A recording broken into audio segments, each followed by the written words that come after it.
We started with this neat little garden, and then we bought this, an overgrown jungle wrapped around an abandoned house that everyone swears is a terrible idea. But to us, it's the beginning of a homestead, a renovation, and a story worth telling. We are Dani and Joanna.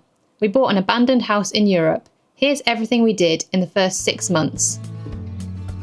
Better get my gloves on, it's a bit grubby in here. Before we could start renovating the barn or tackling the jungle outside, we had to make this abandoned house at least slightly livable.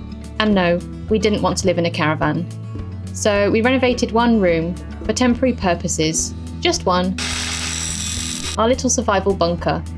We figured it was better to practice our DIY skills on a small space first, instead of accidentally demolishing the whole house on day one.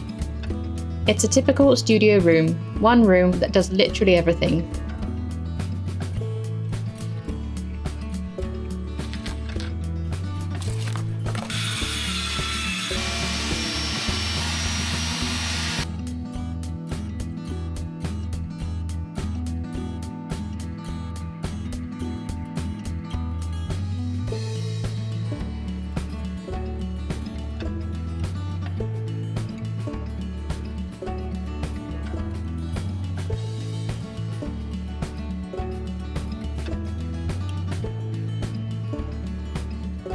We also renovated the old log burner and built a cool thermal mass fireplace for it to keep us warm in the winter.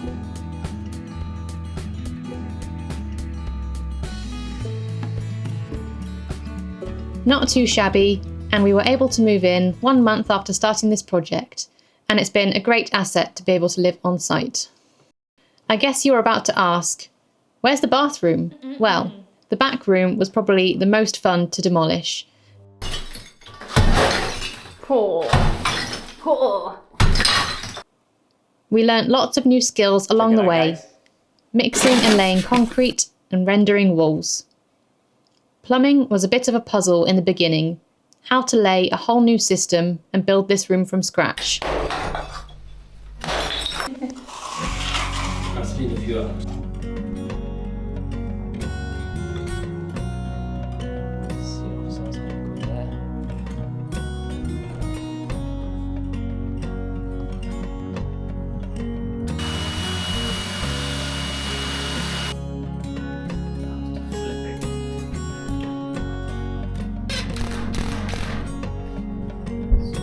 I'm working this wall to separate the shower area from the rest of this room.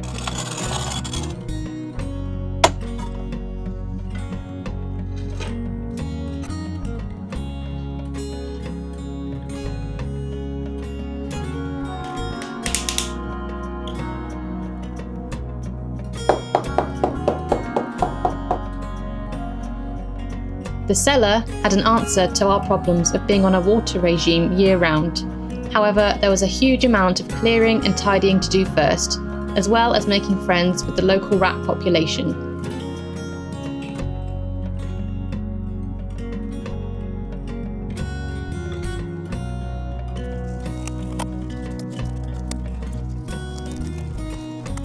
Once the cellar was clear, we could install our water system, a storage tank that filled automatically when the water was on, and then we could have water anytime, all day, instead of the current 2 hours.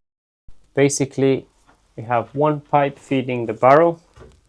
We have a pipe from the pump sucking from the barrel, feeding it to the house. Having water installed in our tiny room, which became a bathroom, cooking area, laundry, dishwashing room, and a right mess for anyone who would look at it from the outside. But we don't need anything fancy, and it's not permanent.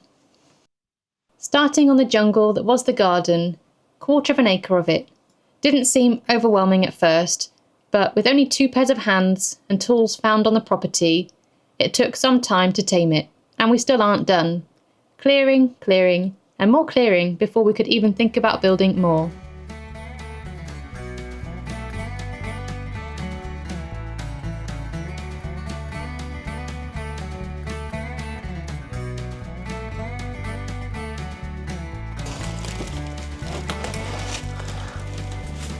There might be a snake underneath.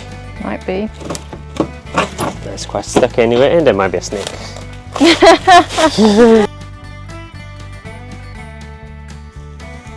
As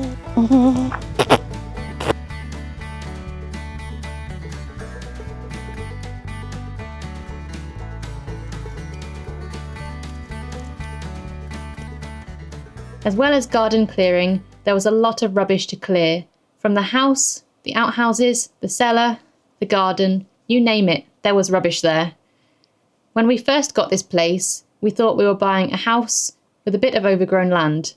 It turns out we accidentally bought several personal landfills. The "why is there a car bumper buried next to a shoe" kind.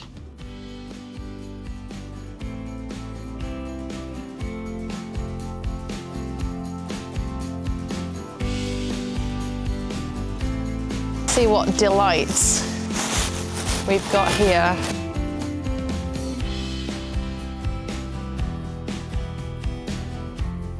In this area, we spent weeks digging everything out by hand.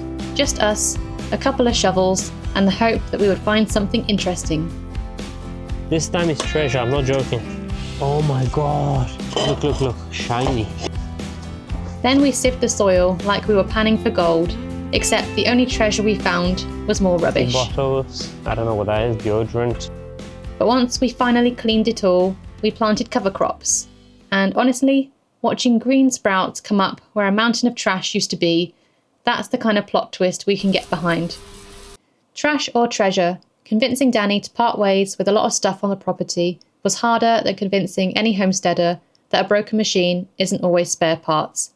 However, the $20 he got from the scrap guy was enough to keep him quiet for now. Once we were settled into our studio room and a large chunk of the trash was dealt with, we could turn our attention back to the garden, where we planned to grow as much of our own food as possible. Quite a big task, but the reason we started this madness in the first place. Again, nothing fancy, just digging and making do with the tools we had.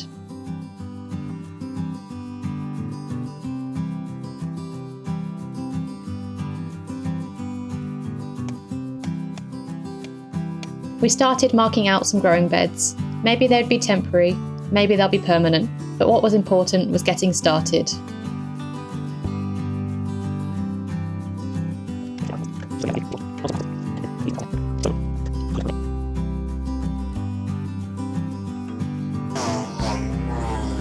And now for a bit of landscaping to help us feel organised when the rest of the house and land is chaos.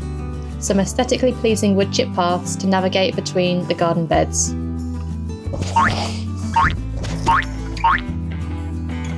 Fighting with nature is hard graft, and a large number of invasive trees did not want to move out, leaving us with no choice but to try and evict them from the roots and put another growing bed in their place.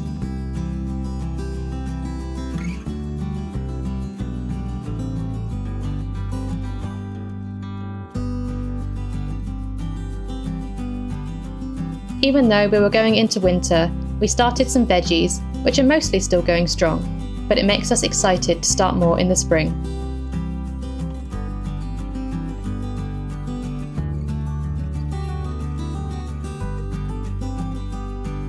We had so many trees and sticks to shred that we tried to put them to good use as much as possible.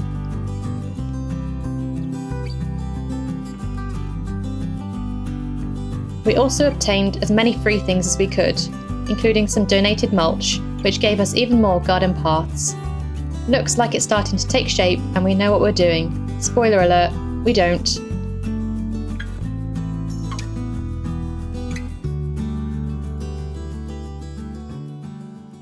An exciting delivery, building materials for one of the first things we built on this property, and one of the rare moments where we splashed out. We needed something that could do everything, protect us from the weather, store tools, keep the rain off our heads, and give us a place to put a coffee table and hang out after a long day of digging, hauling, and questioning our life choices. A lean-to, part workshop, part chill zone, part why did we buy this place recovery area. And for something so simple, it's made some day-to-day tasks a lot easier.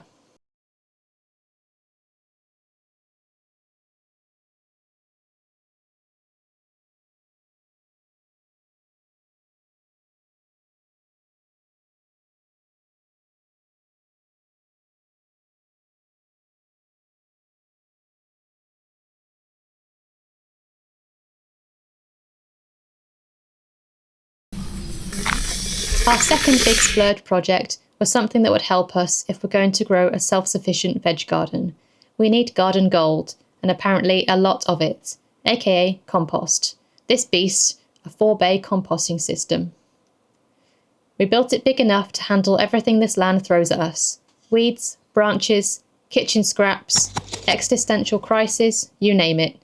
Now we can hot compost, cold compost, store finished compost, and still have a bay left over for whatever chaos we create next.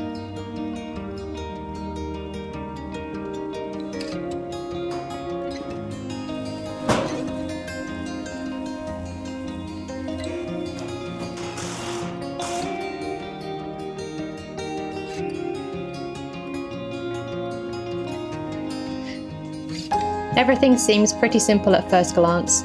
Watch a couple of YouTube videos. However, in real life, nothing goes smoothly when it's your first time having a go. So after many, many days, we had half a compost bin. Hooray! That's it. See, there's a screw behind it. Where Now. Ding. It might not look glamorous, but this thing is basically the engine of our future garden, and honestly, turning rubbish into soil feels pretty cool.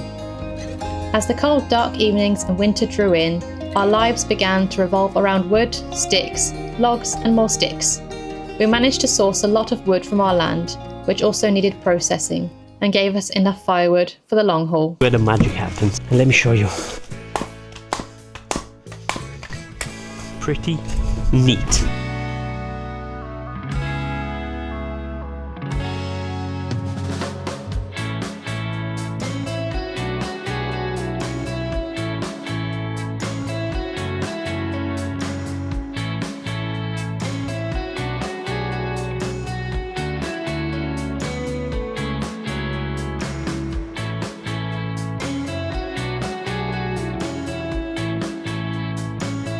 And then the final part of the garden, a few metres of weeds and dead trees that we had been avoiding for as long as possible. And you've got it, we gained a lot more sticks. Trying to maximise our growing space with parts of the garden that seem to have been forgotten, it's almost unimaginable what it will look like in 1, 3, or even 5 years' time.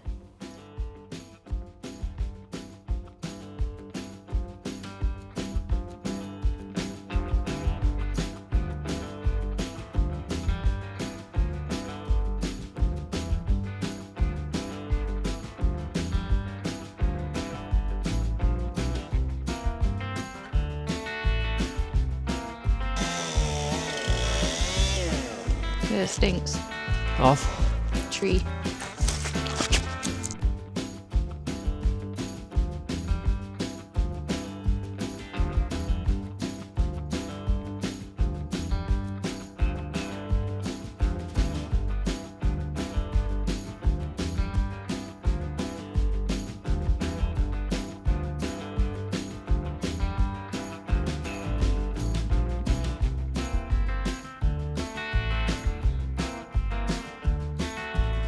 If you like this, follow along to see what we get up to next. Homesteading, gardening, renovations, and probably a few more questionable decisions.